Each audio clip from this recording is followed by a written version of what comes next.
우리 옆에 계신 분하고 인사 나눌까요? 하나님 언제나 함께 하십니다. 하나님이 도와주실 겁니다. 이러세요. 승리하실 겁니다. 이러세요. 여러분 승리할 것을 믿습니까?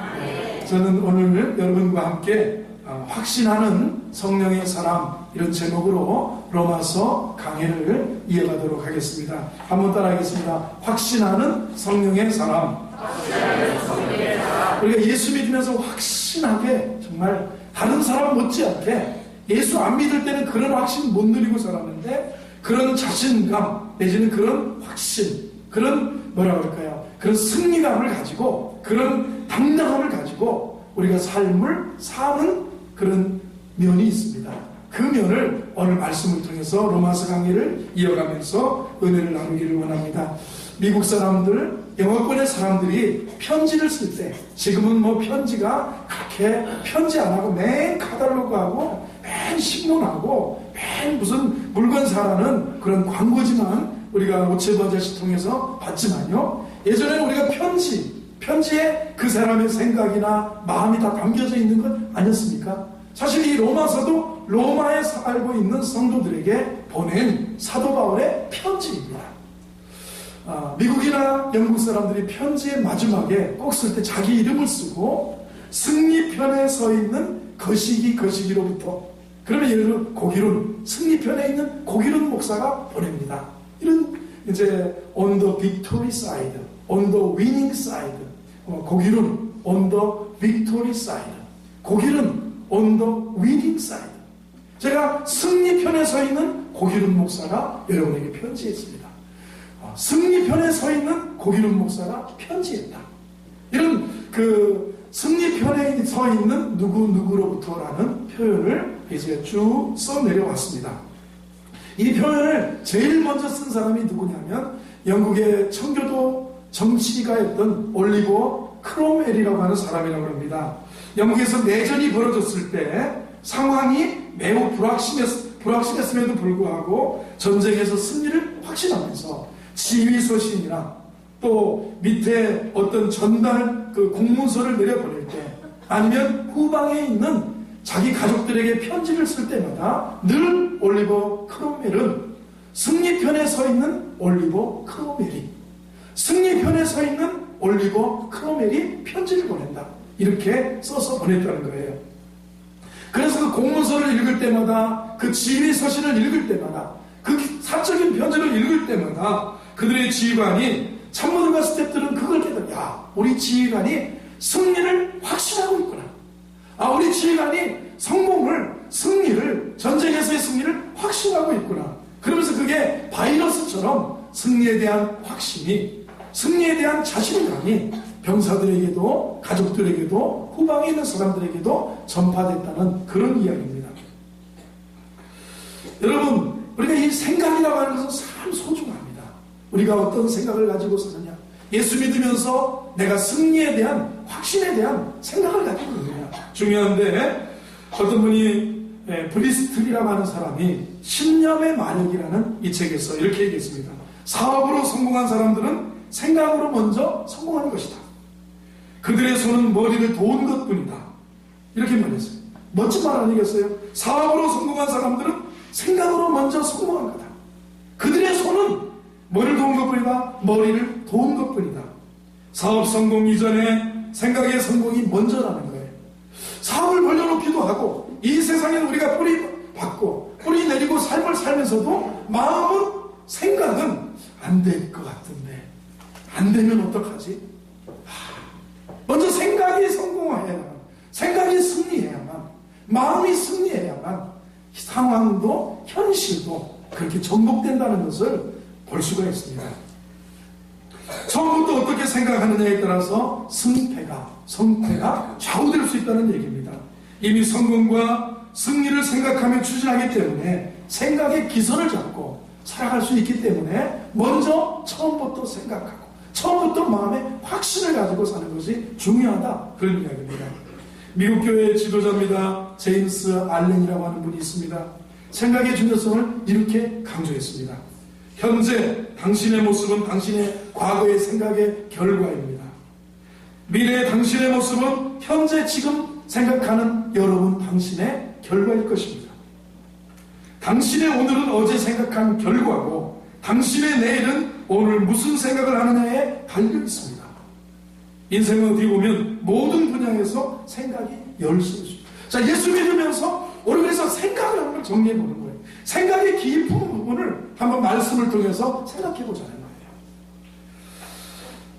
오늘 어떻게 보면 사도 바울의 인생관이라고도 할 수 있다고 볼 수 있습니다. 본문은 생각의 양대 그런 지류를 대칭적으로 설명해 준 장이 로마서 8장의 이 전반부입니다. 육신의 생각이 있다. 영의 생각이 있다.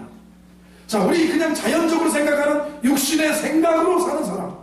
그러나 우리 속에 하나님을 모시고 우리 속에 예수님을 모시고 내가 예수 안에 있는 내가 성령, 우리 안에 계신 성령의 생각, 영의 생각으로 살아가는 사람과 육신의 생각으로 살아가는 삶이 있다는 거예요. 육신의 생각을 따라 사는 사람은 결국은 죽음에 이른다. 성령의 생각을 따라 사는 사람은 생명과 평강을 누리게 된다. 그래서 우리는 생각의 길들이기 훈련이 중요합니다. 예수 믿으면서 생각을 마음대로 풀어놓으면 안 됩니다. 로마서 8장에서 사도 바울은 우리가 생각을 어떻게 길들느냐에 따라서 패자와 승자로 판가름된다. 이렇게 이야기하고 있습니다. 독일의 루터파 경건주의자였던 필립 스펜서라고 하는 분이 있습니다. 필립 스페너라고 하는 분인데 성경이 반지라면, 자, 이 성경이 반지라면 로마서는 뭐냐?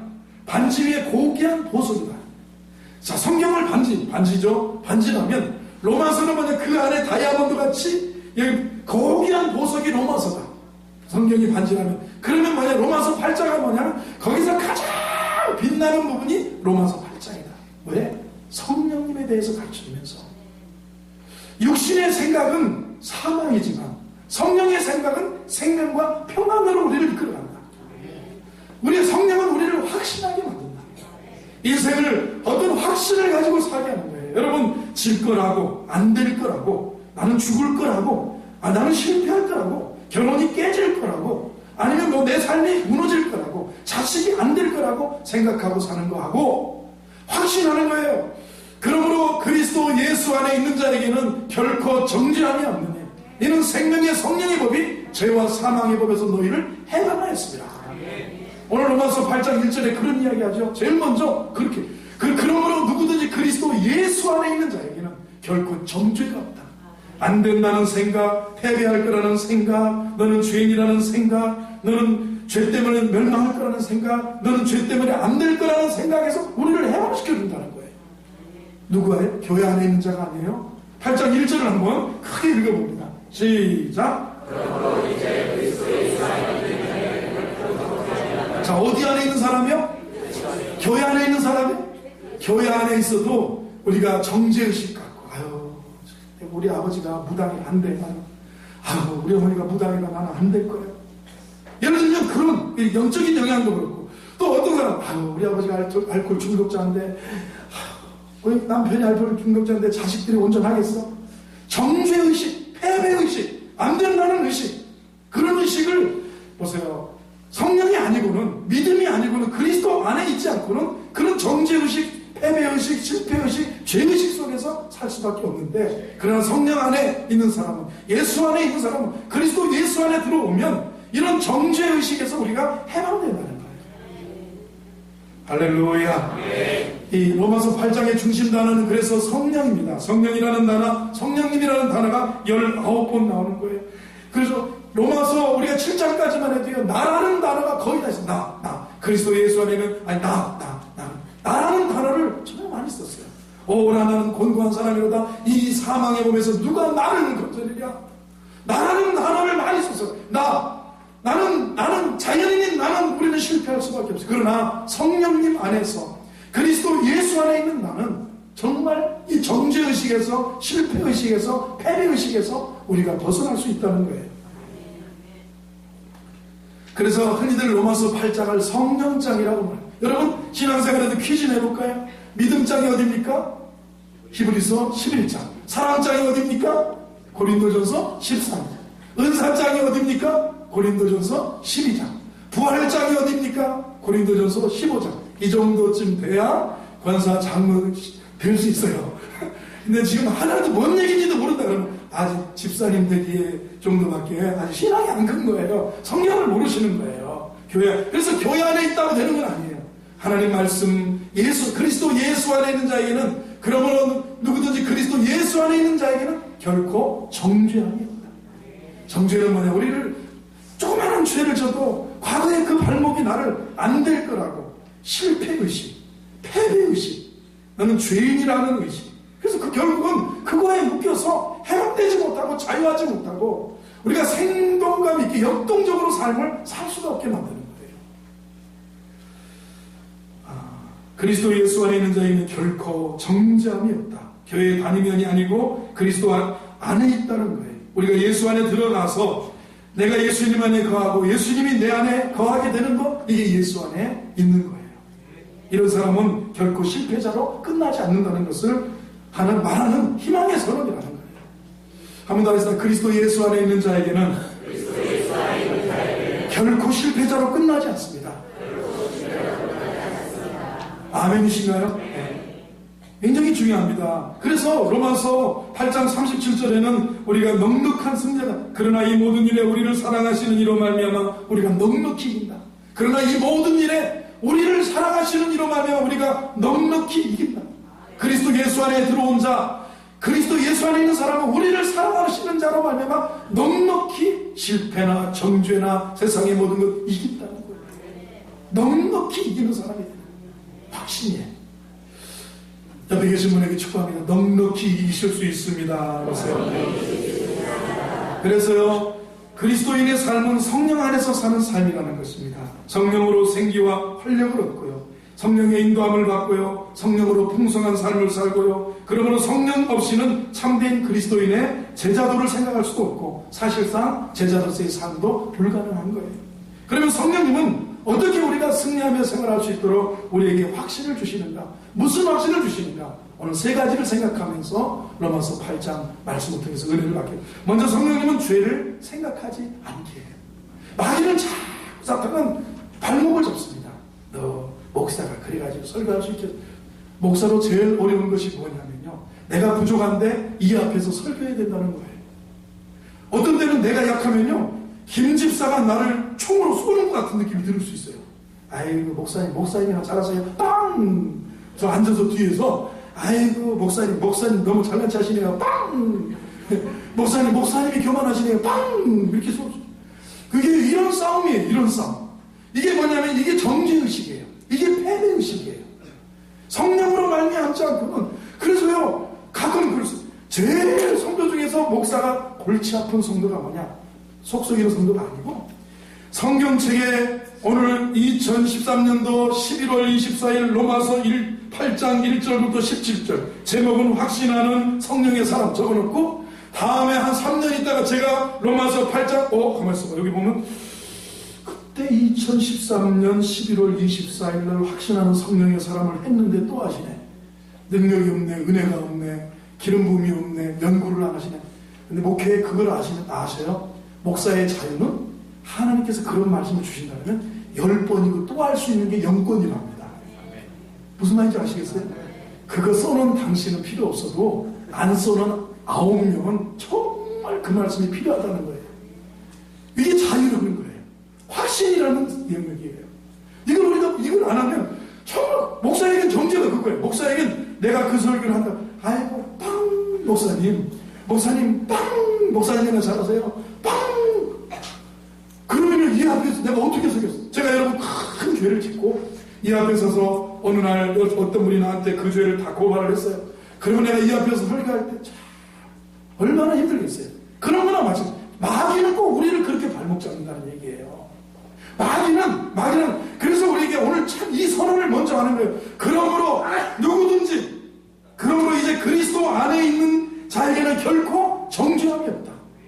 여러분이 그리스도 안에 있는 이상 누구도 여러분을 정죄할 수 없고, 여러분은 확신의 사람, 여러분 미래를 소망하는 사람, 여러분은 넉넉히 승리할 수 있는 사람, 그리스도 안에서 여러분이 이길 수 있는 하나님의 사람이 되는 줄로 믿습니다.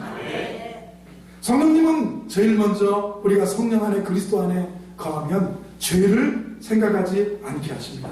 성령님은 우리가 죄성의 본질을 이기며 살 수 있는 원동력을 이렇게 말씀하시는 거예요. 2절을 보면 이제 이는 그리스도 예수 안에 있는 생명의 성령의 법이 죄와 사망의 법에서 너를 해방하였다. 죄와 사망의 법은 죄의 싹은 사망이고, 죄는 우리를 무너뜨리고, 죄는 우리를 정죄하고, 죄는 뭐냐면 하나님의 영광에 이르지 못하게 하고, 죄는 우리를 그렇게 발목을 잡아요. 그러나 생명의 성령의 법이 너를 성령이에요. 그리스도 안에요. 예수 믿을 때 우리에게 성령이 주어지는, 성령이 우리에게 임하시는데, 생명의 성령의 법은 죄와 사망의 법에 매인 우리를 해방한다는 거죠. 예수 믿고도 여러분, 마귀는 우리를 계속 발목 잡는 거예요. 나를 빵 쏘는 거예요. 나를 빵 쏘고 무너지게 하는 거예요. 그러나 생명의 성령의 법은 우리를 죄와 사망의 법에서 우리를 해방시킨다. 죄가 나를 다 계속 생각하게 하고, 그것이 나를 패배의식 갖게 하고 나를 정죄하고 그럴 때, 죄가 그렇게 할 때 죄를 더 이상 생각하지 않고 죄와 사망의 법에서 너를 해방하였습니다. 할렐루야. 해방된 것을 믿으시기를 바랍니다. 3, 4절을 보면 율법이 육신으로 말미암아 연약하여 할 수 없는 그것을 하나님은 하시나니 곧 죄로 말미암아 자기 아들을 죄 있는 육신의 모양으로 보내어 육신의 죄를 정하사 육신을 따르지 않고 그 영을 따라 행하는 우리에게 율법의 요구가 이루어지게 하려 하십니다. 자, 육신을 따르지 않고 그 영을 따라서 행하는 우리에게 율법의 요구가 이루어지게 하라. 자, 우리는 예수 안에 들어오면 어떻습니까? 육신을 따릅니까? 성령을 따라 살아가십니까? 다는 아니지만 그래도 성령을 쫓아 살려고, 양심을 따라 살고, 믿음을 따라 살고, 말씀을 따라 살고, 신앙을 따라, 믿음을 따라 살려가는, 성령을 따라 살아가는 성도인 줄로 믿습니다.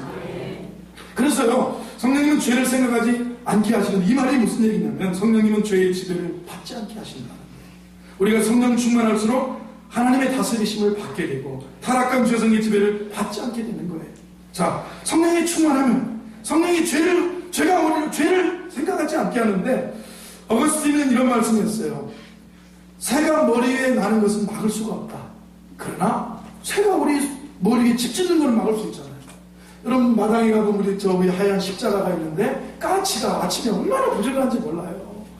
까치가 새벽에 나오면 그 위에서 깍깍거리고 하나둘씩 물어오더니 지금은 다 거의 집이 내가 봐서는 한 4분의 1은 완성된 것 같아요.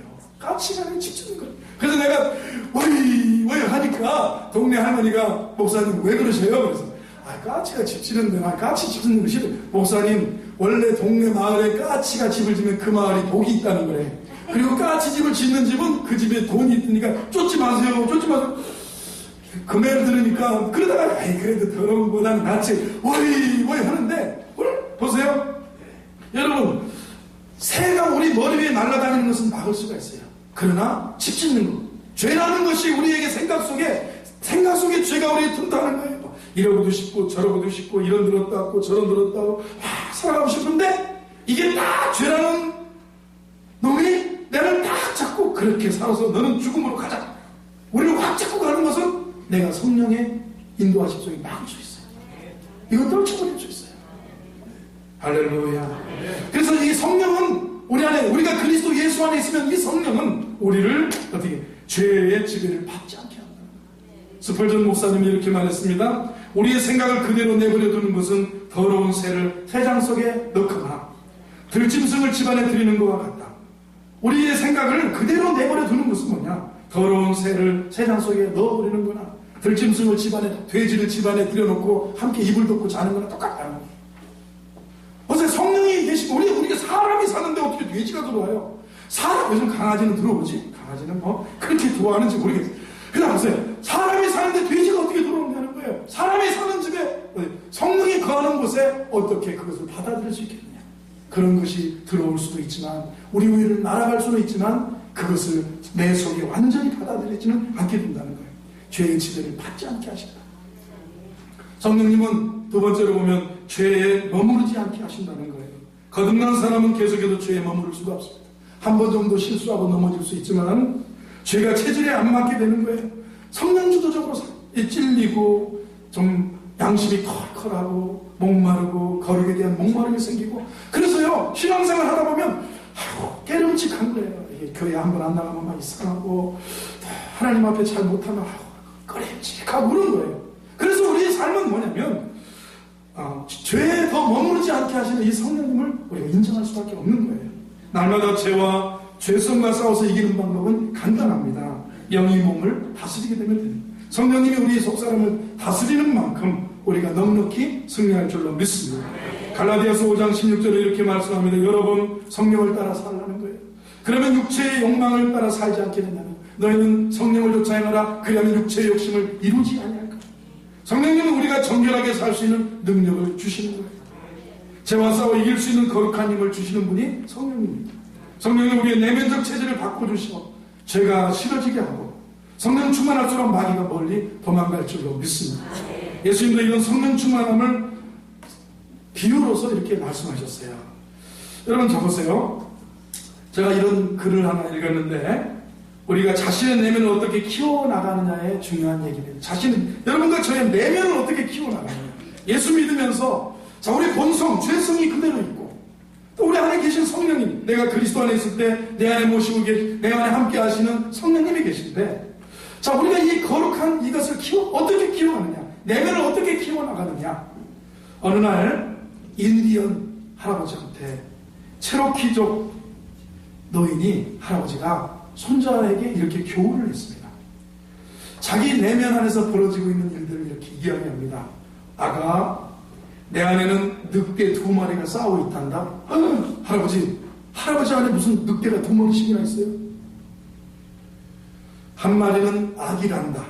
그놈은 분노하게 하고 시기하게 하고 슬프게 하고 정말 옛날 것을 막 해안에 사무치게 하고 탐욕스럽게 하고 오만하게 하고 나를 자기 연민에 빠지게 하고 죄의식 속에 빠지게 하고 원한 맺게 하고 열등감 갖게 하고 거짓말하게 하고 허영에 들뜨게 하고 우월감을 갖게 하고 자만심을 키워주는 놈이란다. 한 마리 늑대가 그거예요. 악한 놈이라는 거죠. 그리고 다른 한 마리는 선이란다. 그놈은 나에게 기쁨을 주고 평화를 주고 사랑을 주고 희망을 주고 평온을 주고 겸손을 주고 친절을 주고 자비를 주고 이해하게 하고 아량 갖게 하고 진실을 말하게 하고 동정 갖게 하고 믿음을 가진 녀석이란다. 내 안에는 이 2마리의 늑대가 늘 싸우고 있단다. 그렇게 말했어요. 손자가 곰곰이 생각하더니 할아버지에게 물었습니다. 할아버지, 주로 어느 편 이기세요? 물어봤어요. 악이 이기십니까? 선이 이기십니까? 물어봤어요. 체로키족 인디언 노인이 솔직하게 대답했습니다. 내가 키운 놈이 이긴단다. 여러분, 우리 안에 2가지가 있어요. 어떤 놈을 키우고 있습니까? 악을 키우는 사람이 있고요, 선을 키우는 사람이 있어요. 이쪽으로 자꾸 키우는 시기, 질투, 미움, 교만, 방종과 타락을 키우는 사람이 있고 솔직하게, 진실하게, 겸손하게 하나님 앞에 이걸 키우는 사람, 선을 키우는 사람이 있어요. 문제는 뭐냐면 오늘 나는 어떤 늑대를 키우고 있느냐가 중요합니다. 육체의 욕망을 키우고 있는 사람, 아니면 성령의 거룩한 소원을 키우고 살아가는 것. 우리 예수 믿는 육체의 욕망을 키우고 있는 사람, 아니면 성령의 거룩한 소원을 이루고 주여 우리에게 소원이 있습니다. 주님 뜻대로 살길 원합니다. 거룩한 소원을 키우고 있는 사람과 육체의 욕망을 키우고 있는 사람이 2가지로 나눠질 수 있습니다. 우리가 성령을 따라 사는 만큼 여러분과 제가 육체의 욕망을 이기는 승리자가 될 줄 믿으시기를 바랍니다. 자, 2번째로는 제가 오늘 핵심인데 성령님은 거룩한 것을 생각하게 하십니다. 자, 오늘 생각이 굉장히 중요한 건데, 자, 그러면 사람은 어쩔 수 없이 생각에 지배를 받고 사는 사람입니다. 어떤 인지과학자들에 의하면 사람은 하루에 6만 건의 생각을 한다고 합니다. 여러분 생각이 지금도 막 왔다 갔다 하시죠? 별 생각 다 들죠? 오늘 점심은 국수가 맛있을까? 국물이 좀 진할까? 아니면 집안을 해왔나? 우리 별 생각을 다 할 거 아니에요? 이런 생각을 하는데 하루에 6만 건 이상 생각을 한다고 그러는데 1.44초마다 한 가지 생각을 하며 살아간다고 합니다. 그러니까 생각의 지배를 받고 살 수밖에 없는 거예요. 내가 어떻게 내 속에 어떤 생각을 가지고 있느냐에 따라서 그 생각의 열매를 우리가 먹고 산다는 거죠. 잠언 23장 7절에 이렇게 말했습니다. 대저 그 마음의 생각이 어떠하면 그 위인도 그러하지. 자, 그 마음의 생각이 어떠하면 그 위인도, 사람이 됨됨이가 생각에서 온다. 그 마음의 생각이 어떠하면 그 위인도 사람됨도 그렇다는 거예요. 내 생각이 어떠냐, 이거 얘기해요. 오늘 본문 5절을 보겠습니다.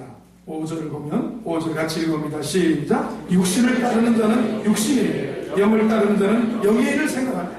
자, 오늘 성경도 육신을 따르는 사람은 육신의 일을 생각하고 살아요. 그러나 우리 안에 예수 안에 있는 자로서, 주님이 내 안에 있고 내가 주님 안에 있는 자는, 예수 안에 있는 자로서 영을 따르는 자는 영의 일을 생각하고 사는데, 육신을 따르는 자는 육신의 일을 생각하고 산다는 거예요. 인간의 타락한 죄성은 육신의 일을 생각하게 합니다. 거룩한 성령님은 그러나 신령한 생각을 품고 우리가 생명을 주는 그런 생각인 줄로 믿습니다.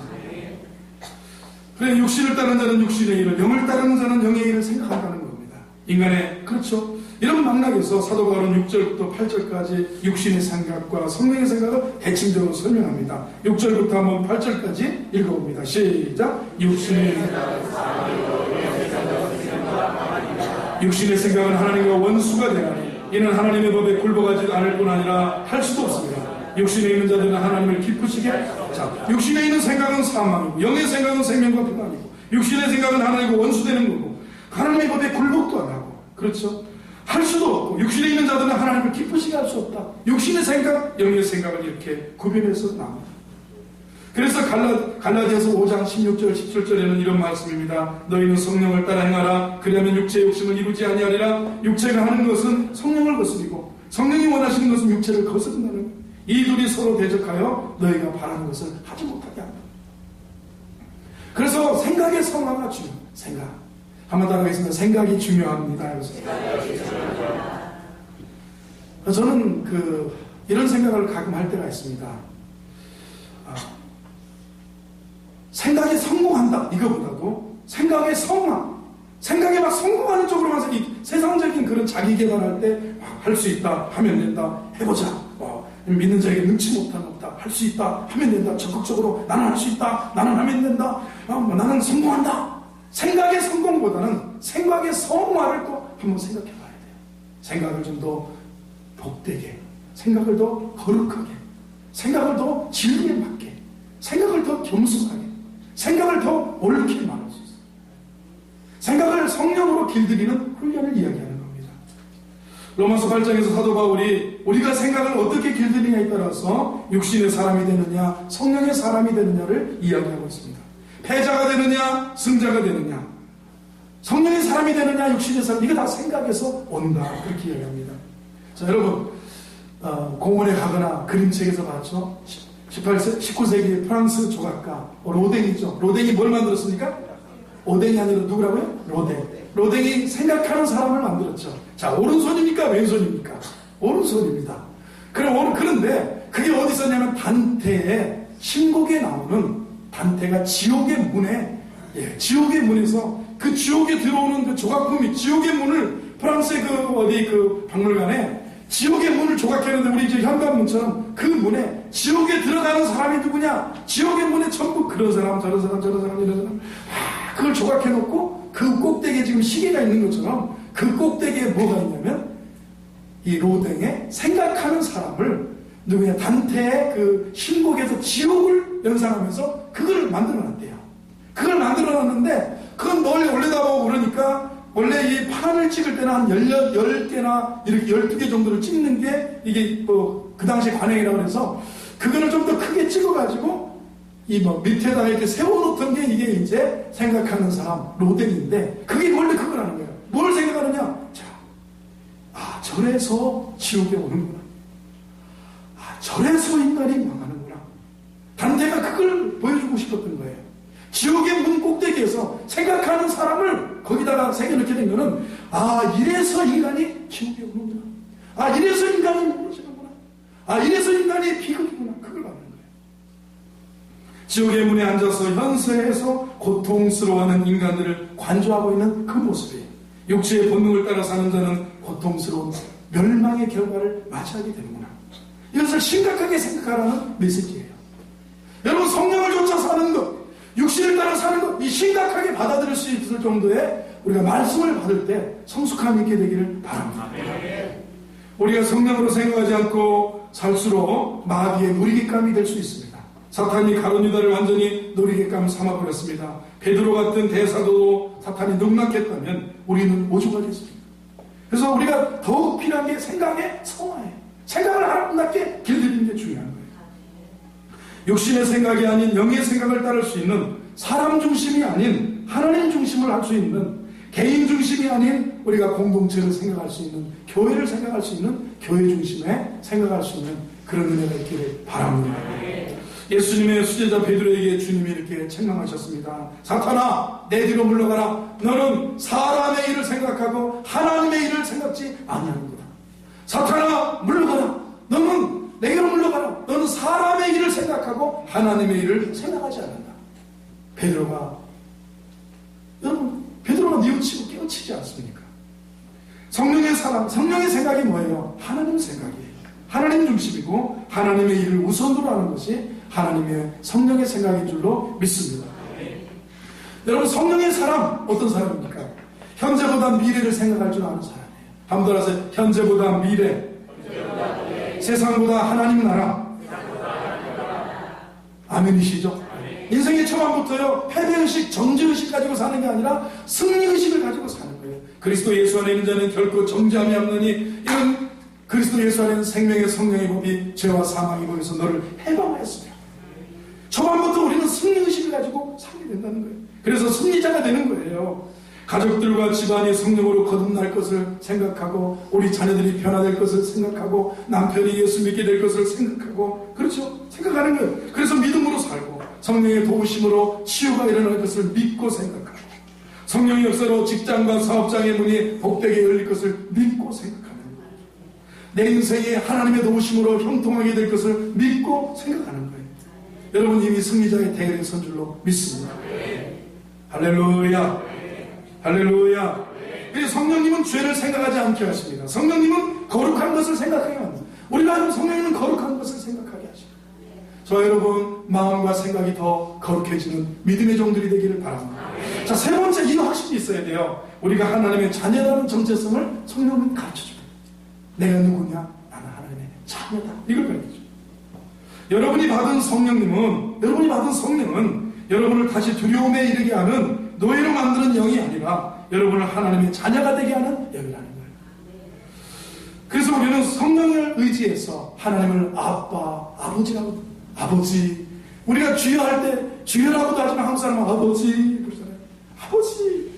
동성이들 때는 주여 하지만 아버지 하나님, 살아계신 아버지 하나님. 한번 더해서 아버지 하나님, 아버지 하나님, 아버지 하나님. 여러분, 얼마나 이게 하나님을 아버지라고 부를 수 있는 거 귀한 거예요. 그냥 쉽지 않아요. 하나님 아버지, 이게 쉽지 않아요. 하나님 아버지 이렇게 부르기가 쉽지 않아요.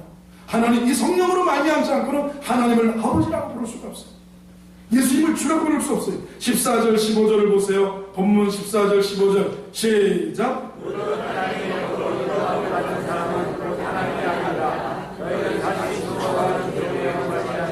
양자의 영을 받았으므로 우리가 아빠, 아버지라고 부르십니다. 우리는 성령을 의지해서 하나님을 아바, 아버지라고 부릅니다. 아빠, 아버지라고. 이것이 성령님이 우리에게 해주신 놀라운, 성령으로 말하면 하나님을 아버지라고, 여러분 하나님의 자녀인 줄로 믿습니다. 왜요? 우리는 하나님을 아버지라고 부를 수 있기 때문에. 우리가 하나님의 자녀임을 확신시켜 주신 거예요. 우리가 얼마나 친근한 관계가 되었는지 하나님을 아버지라고 부른다. 얼마나 귀한 거예요. 하나님을 아버지라고. 귀하죠. 아버지라고 부릅니다. 하나님을 아버지.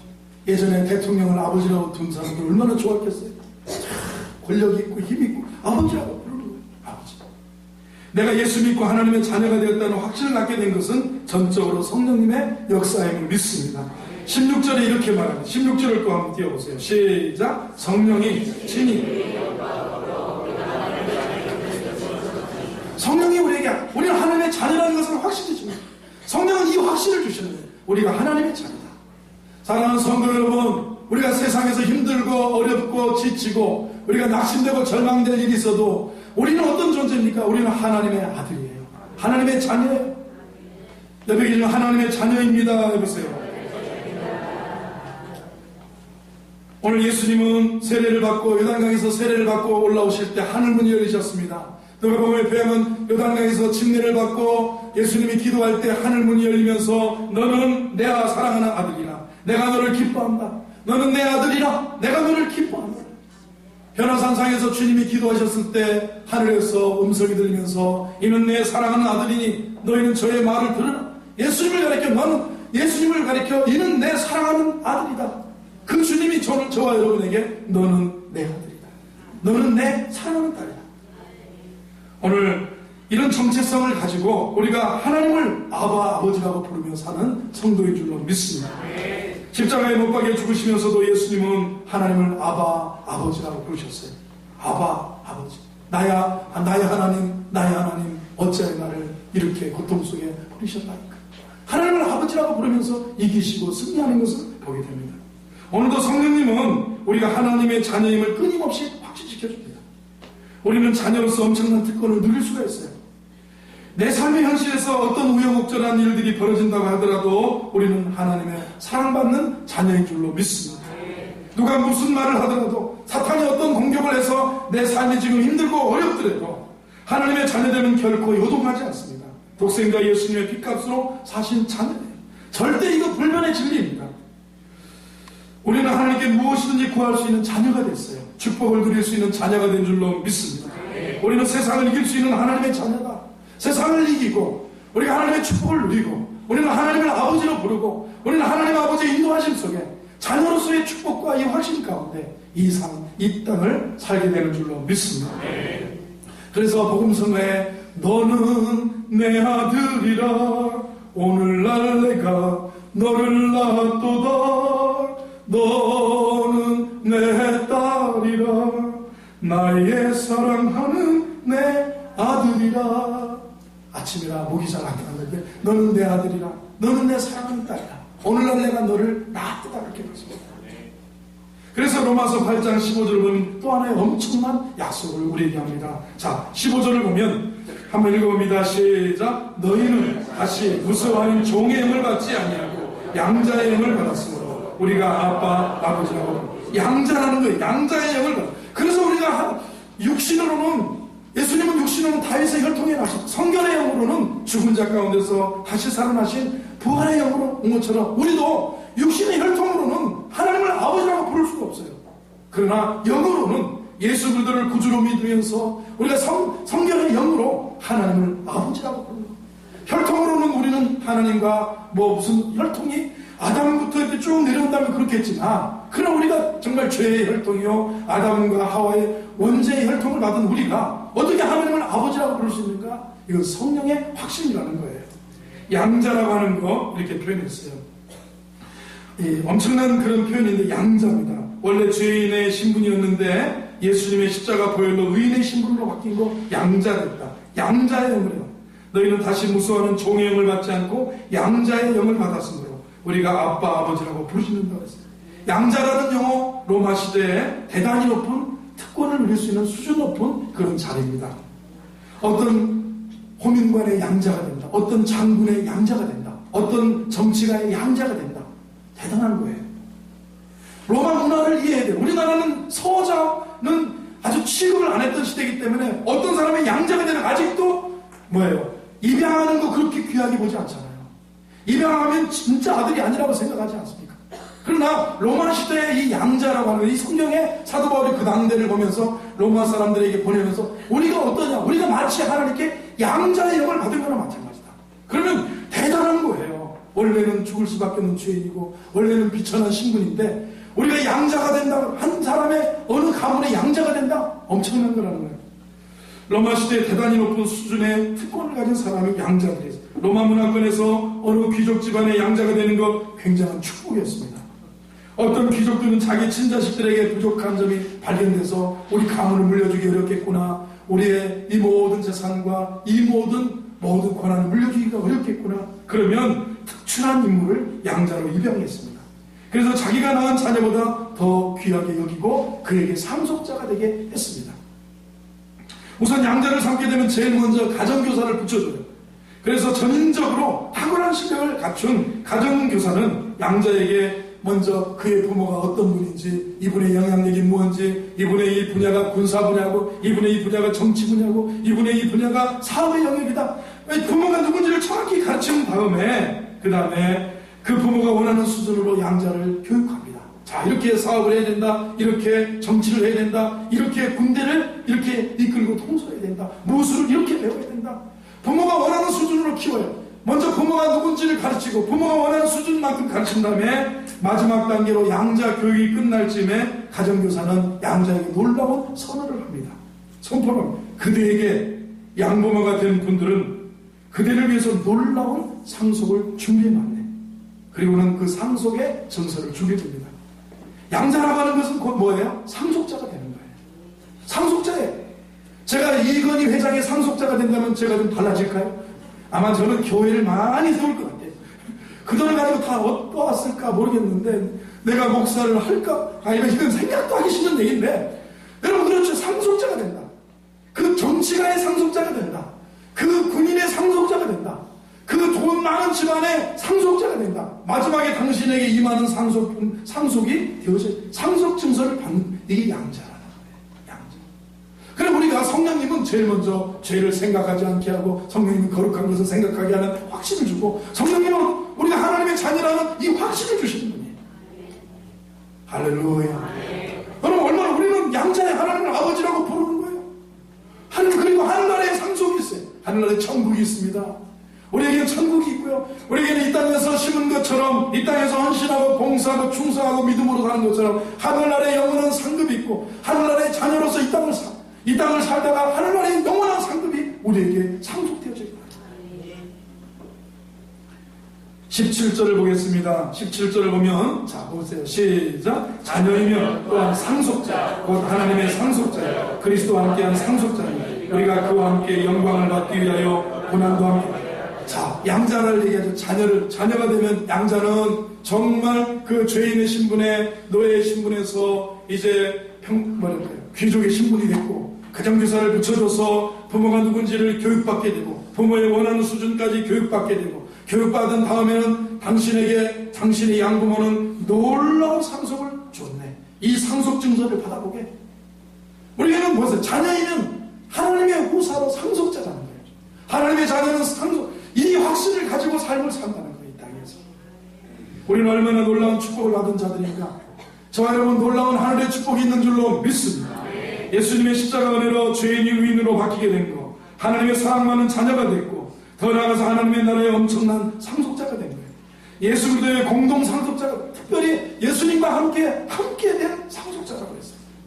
양자이기 때문에 더욱 양자는요 신앙으로 사실 여러분이 양자로 데려오세요. 보세요. 우리나라 연예인들도 양자들을 데려오죠. 미국의 유명한 브래드 피트나 안젤리나 졸리 같은 사람들은 자기 자신이 낳은 자녀들이 있지만 7명인가요? 뭐 캄보디아에서 데려오고 아프리카에서 데려오고 베트남에 가서 데려왔는데 자기 친자식이 3명, 4명이라면 양자들이 4명, 5명 있으면 양자에게 가는 게 뭐야? 측은히 여김이 있어요. 양자에게는 양자이기 때문에 더 측은히 여겨지고 더 보살펴지고 특별하게 부여해 주는 거예요. 이게 얼마나 놀라운 축복이에요. 우리는 저와 여러분은 하나님의 양자예요. 하나님의 성령께서 우리가 하나님을 아버지라고 부른다는 거예요. 할렐루야. 그래서 성령님은 우리로 하여금 율법적으로 두려움으로 살지 않게 하시고 복음적 기쁨과 행복으로 살게 하시고 하나님을 아버지라고 부르고 행복하게 살게 합니다. 오늘 하나님을 아버지로 부르는 여러분에게 은총이 임한 줄로 믿습니다. 아이들이 엄마 아빠라고 부를 때 우리가 가장 행복하지 않습니까? 우리는 이런 순수한 행복 속에 살아야 돼요. 하나님 아버지, 너는 내 아들이라, 너는 내 딸이라, 오늘날 내가 너를 낳았도다, 복음으로 내가 너를 낳았도다, 너는 내 아들이라, 내가 너를 사랑하는 내 아들이라. 로마 역사를 보면 시저 황제는 자기가 양자 삼은 아구스토스에게 황제 자리를 물려줬습니다. 로마 황제 트라이안도 자기가 양자 삼은 하드리안에게 왕위를 물려주었습니다. 우리가 잘 아는 베너도 어떻습니까? 유대인 출신 노예가 되어서 5년 동안 죽음의 노예선에서 이 배에 노를 저으면서 살았어요. 그런데 그 함대 사령관이 노젓는 베너의 눈동자를 보고 베너의 그 태도를 보고 베너의 그 기질을 보고 베너의 그 힘과 그 열정을 보면서 그를 때리기도 하고 그를 시험하다가 양자로 삼고 그 신분이 노예에서 이 평범한 이 로마의 귀족의 시민이 됐어요. 그 신분이 바뀌어지는 거예요. 이것이 양자됨의 놀라운 축복이라는 거예요. 우리의 신분이 엄청나게 달라졌어요. 죄의 종이었고 마귀의 종이었고 어둠의 자식이었는데 우리는 빛의 자녀로, 우리가 빛의 자녀로, 전에는 우리가 어둠이었더니 이제는 빛의 자녀가 됐어요. 전에는 우리가 죄악 속에 살고 전에는 우리가 어둠 속에 살던 우리가 예수 그리스도의 빛이 들어와서 그리스도 예수 안에서 하나님의 자녀가 되고 생명을 얻고 약속을 얻고 후사를 받은 하나님의 자녀가 된 줄로 믿습니다. 우리는 하나님의 자녀예요. 하나님 나라의 상속자예요. 예수 그리스도와 공동 상속자인 만큼 역동적으로 살아야 돼요. 생기 있게 살아야 돼요. 활력 있게 살아야 될 줄로 믿습니다. 행복이 넘치게 살아야 될 줄로 믿습니다. 충만한 가운데 살아야 될 줄로 믿습니다. 우리는 하나님의 자녀고요. 하나님 나라의 상속자가 됐어요. 성령으로 죄성을 죽이며 살아야 돼요. 죄성으로. 성령님은 죄를 생각나지 않게 하고, 성령님은 거룩한 것을 생각하게 하고, 성령님은 우리가 하나님의 자녀라는 그 확신을, 인생을 확신 속에 사는 거예요. 우리가 죄를 생각하지 않게 돼요. 죄를 생각을 하지만 이기는 거예요. 죄가 우리 머리에 집 짓지 못하게 하는 거예요. 죄가 우리 지배를 받지 않는 거예요. 죄로부터 자유하게 만드는 거예요. 거룩한 것을 생각하게 만드는 거예요. 성령은 우리가 하나님의 자녀, 하나님의 약속받은 자녀요 상속자라는 것을 확신 갖고 차지하는 거예요. 할렐루야. 그러면 우리는 성령 충만해서 몸의 행실을 죽이는 만큼 축복을 누리는 상속자가 될 줄로 믿습니다. 여러분이 이 스코틀랜드의 신학자 한 분이 이런 얘기했습니다. 당신이 죄를 죽이지 않으면 죄가 당신을 죽일 것이다. 믿음 생활하면서 믿음의 선한 싸움 싸우셔야 돼요. 사랑하는 성도 여러분, 그냥 교회 안에 있는 사람이 결코 정죄함, 그러므로 그래 누구든지 그러므로 그리스도 예수 안에 있는 자는 결코 정죄함이 없다. 교회 안에 있는 게 아니에요. 예수 안에, 성령 안에 들어가서 내가 죄를 죽이지 않으면 죄가 나를 죽이는 거예요. 내가 육신의 생각을 따라 살면 사망이지만 성령을 쫓아 살면 생명과 평안이 있다는 거예요. 반대로 우리가 죄성을 죽이고 사는 만큼 성령님은 우리에게 넘치는 행복을 누리게 하실 줄로 믿습니다. 우리가 죄성을 죽이는 만큼, 그죠? 성령님은 우리를 예수님과 함께 공동 상속자의 영광에 앉혀주실 줄로 믿습니다. 한 번 더 강조한다면요, 우리는 성령 충만해서 죄의 본성과 몸의 행실을 죽이는 만큼 은혜의 상속자가 되고 구원의 상속자가 되고 영생의 상속자가 되고 약속의 상속자가 되고 하나님 나라의 상속자가 되고 영광의 상속자가 되고 축복의 상속자가 될 줄 믿으시기를 바랍니다. 한번 다 같이 한번 따라해보세요. 나는 하나님의 자녀다. 나는 하나님의 자녀다. 나는 하나님 나라 축복의 상속자다. 나는 축복의 상속자다. 나는 하나님의 자녀다. 자녀가 마귀에게 종노릇하고 마귀에게 질질 끌려다니면 안 되고, 우리는 나는 하나님의 자녀다. 당당하게. 왕자와 거지를 보지 않습니까? 빈민구의 동굴에 가서 때리고, 그래도 어떻게 합니까? 나는 왕자다. 이 나라의 왕자다. 마치 내가 이 나라의 조선에 뭐라 하는 것처럼. 그러나 궁궐에 들어간 비슷하게 생긴 그 사람은 아무리 폐하 앉으시죠. 밥을 먹어도 그 의식 가지고 살아가는 거예요. 생각이라는 거예요. 우리는 예수 안에서 나는 하나님 나라의 상속자다. 나는 하나님의 자녀다. 나는 하나님의 축복의 상속자다. 성령께서 우리에게 주시는 확신이, 이 승리의 확신, 확신하는 성령의 사람이 되는 우리 성도가 되기를 주의 이름으로 축원합니다. 기도하겠습니다. 하나님 아버지 감사합니다. 우리가 인생의 승리를 확신하는 성령의 사람이 되게 하여 주옵소서. 예수님의 이름으로 기도하옵나이다. 아멘.